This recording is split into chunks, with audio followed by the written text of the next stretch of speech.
million people looking at Harlem Week last year. So we're looking forward for you to come back. We have a new hotel, the Harlem Renaissance Marriott on 125th Street. And there are a number of different things that are here. We have my buddy here who is a wonderful historian. And if you want to know about things that are taking place, talk to him. You'll get a lot of information. And I'd like to thank the design group for allowing us to be a part of this. And we hope that you do come back.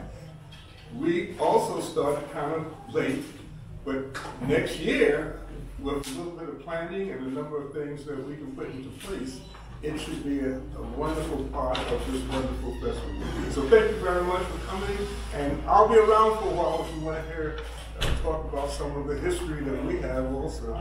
Thank you.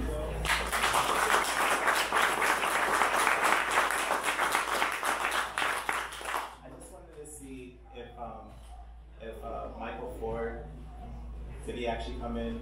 Is Michael there? Well, we're just kind of waiting for Michael. Okay, no problem. I'm actually going to bring up one of my fellow Buckeyes,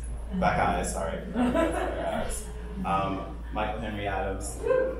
Michael is great. He is going to be the tour guide for our trolley that we're actually going to be going on. If anybody signed up for the trolley tour, it's going to leave about 2:15. So we're going to be wrapping up. The trolley will be out outside. But I wanted Michael to actually say a few words because I know everybody's not going to be on the trolley.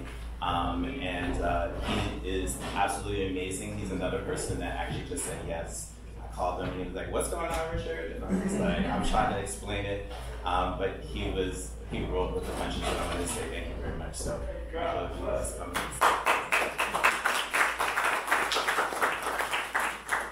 Good afternoon, everyone.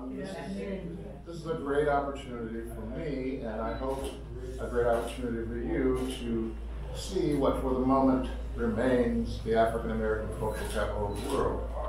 And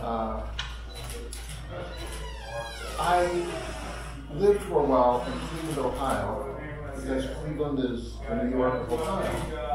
But I had to come to the real place and to manifest the notion that all of the best New Yorkers, all of the best Harlemites are people who come from somewhere else, be they Langston Hughes or Lena Horne.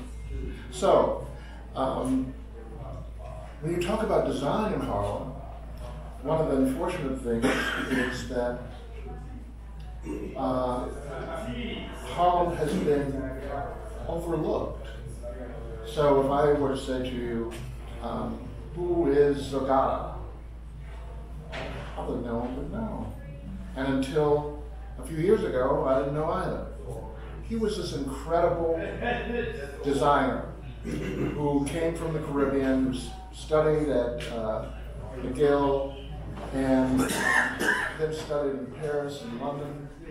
And he was, we think, the architect of late, great, wonderful, much missed Lenox Lounge, which was completed in 1930 and really was, I think, the most notable example of a Art Deco, Art Moderne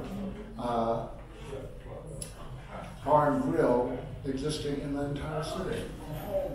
And what is sad in Harlem, what's sad in New York, is that so many places which are irreplaceable, which can never be brought back, are just knocked down at the drop of a hat.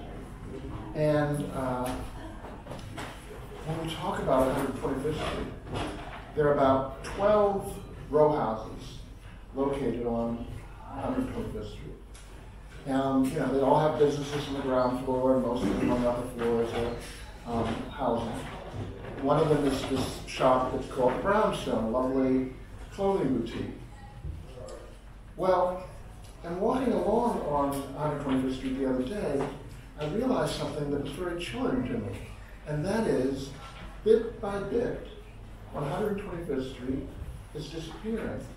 And I was particularly struck when I was at 3rd Avenue in 125th Street, and I was looking north and south, and if you were to stand at that spot, you would not know where you were in the entire world.